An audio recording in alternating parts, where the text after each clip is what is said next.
Begitu kamu mengambil sebab yang baik, kamu akan mendapatkan akhir yang baik. Begitu kamu mengambil sebab yang buruk, kamu juga akan belajar bertanggung jawab untuk menerima risiko dari pilihanmu sendiri. Jadi sebetulnya itu yang disebut dengan akhirat. Akhirat itu akhir dari perbuatan. Itu yang namanya akhirat. Makanya akhirat itu ada. Kapan? Ya sekarang. Karena akhirat itu akhir dari semua tindakan. Kamu mencuri, ya masuk penjara. Akhir dari semua tindakan itu pasti ada. Itu akhirat yang dirasakan kita saat ini. Nah akhirat yang nanti, ya sudah nanti lagi. Karena saya percaya, kalau sekarang kita mengakhiri semua dengan kebaikan di dunia, ya kita juga udah pasti dijamin kebaikan di sana. Betul nggak? Gitu. Mas saya mengajarkan surga dan neraka di sini saat ini sekarang itu karena Quran yang mengajarkan. Di Quran dikatakan fa ammal ladzina syaqu fa finnar lahum fiha zafirun wa saikun. Neraka adalah tempat di mana kamu masih bernafas. Di mana kita bernafas? Di tubuh ini. Karena kalau kita sudah keluar dari sini nggak ada nafas. Nafas itu penghubung antara ruhku yang di dalam dengan semesta yang tanpa batas ini. Ketika ditiupkan ke sini, baru ada nafas. Ketika sudah tidak di sini lagi, ya nggak ada nafas. Sedangkan Quran mengatakan neraka itu tempat di mana kamu masih bernafas. Dan dikatakan di Quran juga, ternyata surga itu adalah tempat di mana kamu masih bernafas. Bahkan langit dan bumi masih ada, kata Quran. Jadi saya bukan berarti tidak percaya dengan surga dan neraka yang nanti. Itu makan belum saya alami. Sudah saya bikin saja surga di sini saat ini. Orang lain marah sama saya nggak mau marah. Orang lain memfitnah saya tidak akan melawannya. Orang lain menghajar saya maafkan. Buat apa saya menciptakan keributan di sini? Nah saya menciptakan surga di sini. Berarti saya juga akan kebagian surga dong di sana. Itu maksud saya. Makanya Nabi Muhammad dilempari orang sampai berdarah-darah. Malah Nabi Muhammad cuma Allahumma hdi qaumi fa innahum la ya'lamun. Itu doa orang bijaksana begitu. Ketika dilempari, ketika dikejar-kejar. Doanya luar biasa. Tidak ada doa dari mulut seorang suci itu, ya Allah hancurkan orang ini, enggak ada. Doanya Allahumma hdi qaumi fa innahum la ya'lamun. Ya Allah, tunjukkanlah mereka. Mereka memperlakukan itu kepada saya karena mereka tidak tahu yang saya sampaikan. Itu doa orang bijaksana begitu. Makanya jangan berdiskusi dan berdebat dengan orang bodoh. Doakan saja semoga jadi orang yang bijaksana. Itu aja. Semoga suatu saat dapat petunjuk. Karena repot kalau diskusi dengan mereka. Paling yang keluar kekerasan. Paham? Oke. Jadi jangan takut kehidupan akan berakhir. Takutlah kalau kehidupan tak pernah dimulai. Apa kompetensi yang mau dibangun? Kompetensinya adalah selesai kajian ini. Semua para sahabat akan tahu apakah kehidupan kita sudah dimulai atau belum. Jangan-jangan kita ini cuma ngaku hidup tetapi sesungguhnya belum hidup. Karena ciri orang hidup apa? Apa ciri orang hidup? Ciri orang hidup itu eling. Ciri orang hidup itu sadar. Ciri orang hidup itu mawas diri. Itu ciri hidup. Ya jelas dong, ciri hidup nafas. Tapi apakah semua yang bernafas ini eling? Semua yang bernafas ini sadar? Semua yang bernafas ini mawas diri? Itu pertanyaannya. Jadi oleh karena itu selesai kajian ini, semoga kita tahu, oh di usia setua ini ternyata saya belum memulai kehidupan. Takut kehidupan berakhir padahal kehidupan belum dimulai. Nanti perhatikan indikator-indikatornya. Apa saja indikasi kalau kehidupan kita belum dimulai. Sudah siap? Baik. Mari kita puji Allah bersama-sama membaca hamdalah. Alhamdulillahirabbil alamin. Mari kita mohon ridho dan berkah Allah. Semoga Allah meridhoi, memberkahi kajian kita hari ini. Semoga Allah membukakan pintu kecerdasan, pintu kebijaksanaan, pintu hikmah untuk kita bisa menyerap energi ilahi yang akan ditumpahkan hari ini. Kita sapa asma Allah dengan kelembutan dan cinta seraya membaca basmalah. Bismillahirrahmanirrahim. Saya yakin banyak sekali manusia yang hari ini masih menakuti kematian. Dan kematian dianggap sebagai akhir dari kehidupan. Padahal kematian bukan akhir dari kehidupan. Kematian itu adalah hanya rangkaian dari kehidupan untuk mendapatkan kehidupan yang baru. Jadi kematian itu persis seperti portal. Seperti portal. Kalau mobil kita jalan, di sini ada portal. Begitu portal dibuka, ya sudah. Titik akhir saat kita berhenti akan menjadi titik awal saat kita jalan lagi. Paham ya? Kebayang portal? Oke. Makanya kesadaran terakhir seseorang ketika dia mati itu akan menjadi kesadaran awal dia saat dia harus melanjutkan kehidupan kembali. Itulah rahasia semesta. Karena kebijaksanaannya kita diulang-ulang diberi kesempatan hidup selanjutnya. Maka di Quran dikatakan kaifa takfuruna billahi wa kuntum amwatan fa ahyakum summa yumitukum summa yuhyikum summa yumitukum summa yuhyikum terus wa ilaihi turja'un. Sebelum kembali kepada Allah, kita diberi kesempatan untuk mengalami siklus kehidupan.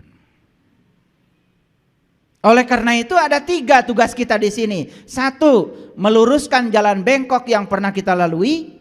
Yang kedua, menyelesaikan pekerjaan yang belum selesai. Dan yang ketiga, mungkin ada karma yang harus dibalaskan oleh semesta. Lihat saya semuanya. Sekarang kita bernafas. Oke, nafas itu cuma 2. Masuk, tinggal, keluar. Masuk, tinggal, keluar. Siapa yang masuk? Oksigen. Kalau napas itu oksigen, harusnya setiap orang yang bisa beli ventilator nggak mati-mati. Faktanya walaupun dia bisa beli ventilator, tetap saja ada akhirnya mati juga. Awas, oksigen itu hanya urusan jasmaninya. Tapi napas itu adalah sang hidup yang sedang dipinjamkan kepada kita. Dari mana kita ambil napas? Dari sini. Setuju? Dan kemana kita mengembalikan nafas? Ke sini. Setuju? Dan ini akan selalu ada dimanapun. Saya tinggal di sini, ini ada. Saya keluar, ini ada. Saya ke Jakarta, ini ada. Saya ke Amerika, ini ada. Saya ke Mars, ini ada. Karena apa? Karena ruang kosong itu jauh lebih luas daripada materi pengisinya. Cuman kita sering tertipu. Coba, kalau kita sedang melihat ke atas, kemudian tiba-tiba ada burung, bilangnya apa? Bilangnya apa? Ada burung, itu aja.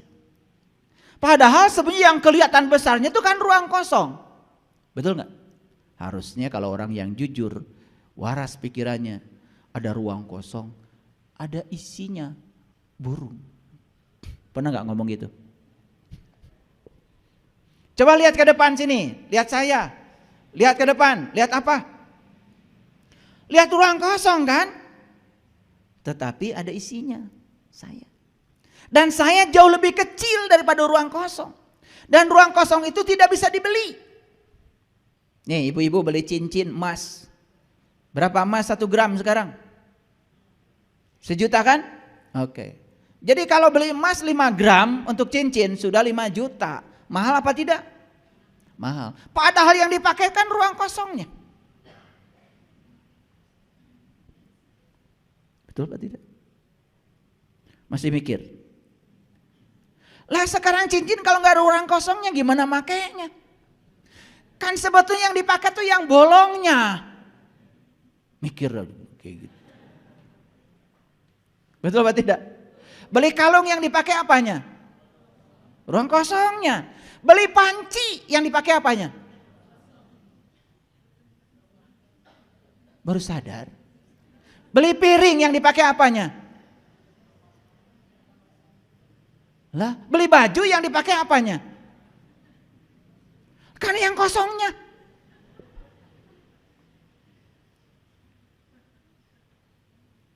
Tapi kita menganggap ruang kosong itu kosong aja. Padahal leluhur kita bilang ini kosong tapi isi tapi kosong. Kenapa?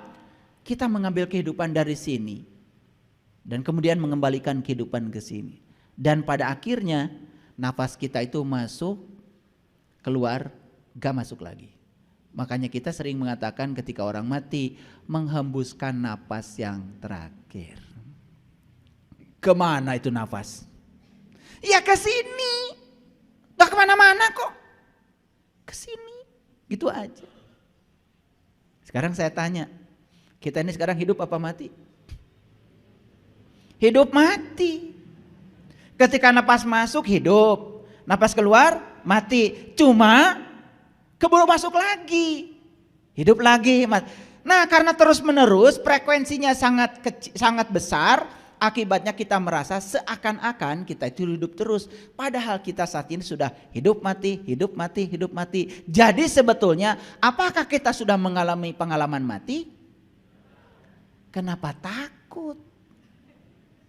Lah sekarang aja kita sudah mengalami pengalaman hidup mati kok. Lu kenapa takut?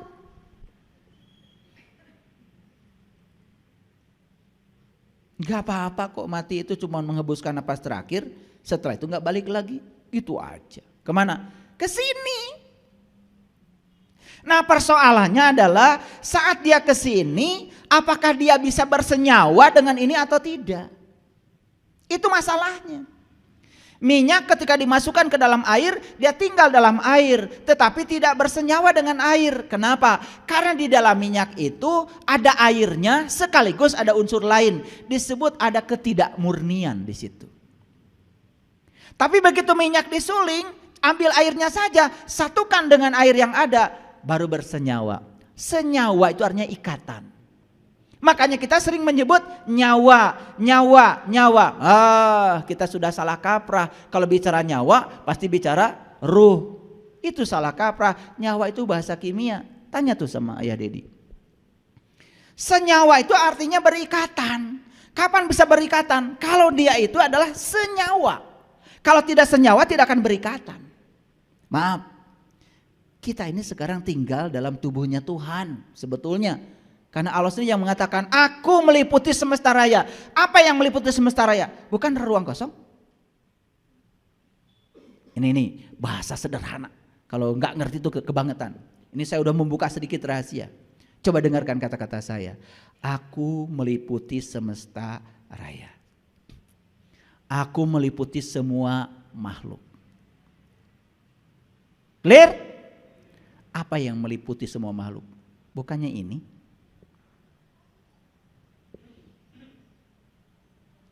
Bukannya kita ngambil kehidupan dari sini? Bukannya setiap makhluk ngambil kehidupan dari sini? Bukannya pecai, wortel, bawang ngambil kehidupan dari sini? Jadi apa ini sesungguhnya? Ini ruang kesadaran, sering disebut energi. Makanya kita harus bisa menyaksikan. Ini tuh apa sebetulnya? Nah, belum, gak akan saya kasih dulu ilmunya. Mahal itu. Kalau saya sih udah bisa lihat. Kalian mau melihatnya, bolong aja. Kalau saya nggak begitu. Itulah pentingnya supaya kita nggak bolong terus. Makanya harus berhenti dari kebutaan supaya kasaf ini terbuka. Lanjut dulu. Nah, perhatikan saya. Ngambil kehidupan dari sini dan kemudian mengembalikan kehidupan di sini. Perhatikan saya. Saat kehidupan masuk ke sini, perhatikan. Apa yang terjadi di sini? Apa yang sedang terjadi di sini? Di ruang cipta ini. Kalau di ruang cipta sedang menciptakan negatif, pikiran negatif, buruk sangka, bla bla bla, semua yang negatif itu direkam oleh sang hidup yang masuk ke sini dan kemudian dibawa oleh sang hidup ke ruang kehidupan. Itu akan menjadi realitas kehidupan. Ketika di sini positif akan positif, ketika di sini negatif negatif. Jadi semua yang terjadi dalam kehidupan kita hari ini sebetulnya rekaman data yang dibuat oleh kita sendiri. Jadi kesimpulannya, di mana kita menyimpan rekaman data itu? Di sini bukan? Dan data ini siap untuk dikembalikan kepada pemilik datanya. Kenapa hari ini saya ditipu orang? Itu hanya mengingatkan kalau kamu pernah menipu orang. Kenapa hari ini saya disakiti orang? Hanya sedang mengingatkan kalau dulu kamu juga pernah menyakiti orang. Itu yang disebut dengan hukum sebab akibat. Dan itu terjadi sudah mulai dari sekarang. Cuman kita tidak menyadarinya. Kenapa? Ya terlalu standar ilmunya. Ini saya kasih hadiah ya untuk kita datang ke sini. Agak di-upgrade sedikit ilmunya supaya canggih. Yuk, pertanyaannya, apakah kehidupan ini sudah dimulai atau belum? Baik, kita lanjut.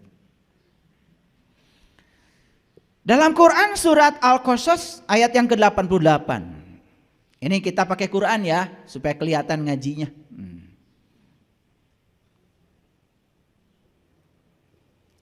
Auzubillahi minasyaitonirrajim. Bismillahirrahmanirrahim. Wala tad'u ma'allah ilahan akhar. Janganlah kamu seru bersama Allah Tuhan apapun yang lain.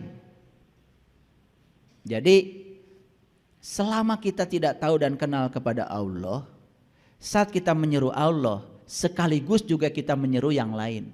Karena tidak jelas yang diseru yang mana. Itulah pentingnya kita tahu dan kenal kepada Allah. Supaya fokus yang diserunya yang mana. Makanya Allah bilang, wala tad'u ma'allahi ilahan akhar. Janganlah kamu seru bersama Allah Tuhan apapun yang lain. La ilaha illa huwa. Tidak ada Tuhan melainkan Dia. Yuk. Tidak ada Tuhan melainkan Dia. Kan ada kalimat tauhid itu ada 4. Yang pertama, tidak ada Tuhan selain Allah. Tidak ada Tuhan selain Dia. Tidak ada Tuhan selain anta, kamu. Tidak ada Tuhan selain aku, anak. Makanya ada 4 kalimat tauhid. La ilaha illallah, la ilaha illa huwa, la ilaha illa anta, la ilaha illa ana. Itu semua harus jadi pengalaman pribadi. Gimana caranya? Stop dulu. Nanti itu. Ini baru warming up-nya dulu. Bagi yang mau ya tentu saja bisa mengalami itu. Ya tidak sulit. Kalau orang bilang sulit, wah itu karena tidak tahu ilmunya. Ya, saya kasih tahu. Kalau ketemu dengan saya sulit. Karena saya terbatas. Saya ada di sini, saya tidak ada di sana. Saya juga kerja. Harus janjian. Tetapi kalau kita mau bertemu dengan Dia, sang pemilik semesta ini, Dia ada di mana-mana. Dia tidak pernah tidur, nggak pernah ngantuk. Pintu gapuranya selalu terbuka. Kapanpun kita mau datang, Dia selalu siap sedia. Luar biasa kan? Jadi kalau orang mengatakan untuk sampai kepada Dia itu sulit, itu karena ya mohon maaf, belum tahu aja. Selebar itu kuasanya. Yuk kita lihat. Janganlah kamu seru bersama Allah Tuhan apapun yang lain. Tidak ada Tuhan melainkan Dia. Tiap-tiap sesuatu pasti binasa kecuali wajah Allah. Ini kalimatnya sangat luar biasa. Kullu syai'in halikun illa wajhahu. Segala sesuatu akan binasa kecuali wajahnya. Pernah nggak dengar kalimat begini? Aku meliputi timur dan barat. Dan kemanapun kamu melingkan wajah, di situ kamu akan mendapatkan wajahku. Pernah dengar itu? Coba. Memalingkan ke sana dapat lihat apa? Lihat ini kan? Memalingkan ke sini lihat apa? Lihat ini kan? Memalingkan ke sana lihat apa? Melihat ini kan? Ke sana melihat ini kan? Ini akan selalu ada. Tapi yang bersifat materi ada dan tiada. Ini selamanya akan selalu ada. Bisa nangkap? Wah, kalau nggak bisa nangkap ini, saya harus buka rahasianya gimana aja ini? Udah keterlaluan nih saya buka rahasia. Kemanapun kamu memalingkan wajah, kamu akan mendapati aku. Aduh, terlalu jelas. Nah, coba perhatikan. Segala sesuatu akan musnah kecuali wajahnya. Yang akan selalu ada di semesta itu apa? Ya ini. Dulu ini sudah ada. Semua yang bersifat materi, tanah, matahari, bumi, semua. Itu semua adanya belakangan. Yang ada duluan ya ini.